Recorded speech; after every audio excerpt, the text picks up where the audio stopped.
শরীয়তপুরের জাজিরায় আধিপত্য বিস্তারকে কেন্দ্র করে দুপক্ষের মধ্যে সংঘর্ষের ঘটনা ঘটেছে। এ সময় উভয় পক্ষের সমর্থকরা শতাধিক হাত বোমা ও ককটেল বিস্ফোরণ ঘটায়।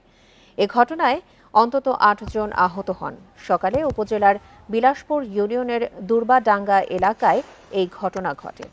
পুলিশ জানায়, বিলাসপুর ইউনিয়নের চেয়ারম্যান ও উপজেলা আওয়ামী লীগের সদস্য কুদ্দুস ব্যাপারী ও বিলাসপুর ইউনিয়ন স্বেচ্ছাসেবক লীগ নেতা জলিল মাতবরের সমর্থকদের মধ্যে দীর্ঘদিন ধরে বিরোধ চলে আসছিল। এর আগেও একাধিকবার সংঘর্ষে জড়ায় উভয় পক্ষের সমর্থকরা। আজ সকালে ইউনিয়নের বিলাসপুর ও আহসানুল্লাহ মুন্সিকান্দি এলাকায় উভয় পক্ষের সমর্থকদের মধ্যে সংঘর্ষ বাঁধে। বান্ডেল থাকলে প্রতি সেনমানিতে টাকা বাঁচবে। বিকাশ সেনমানি বান্ডেল কিনে জিতুন প্রতি লেনদেনে। এ সময় শতাধিক হাত বোমার বিস্ফোরণ ঘটানো হয়। খবর পেয়ে সেনাবাহিনী, পুলিশ ও র্যাব ঘটনাস্থলে গিয়ে প্রায় ১.৫ ঘণ্টা পর পরিস্থিতি নিয়ন্ত্রণে আনে।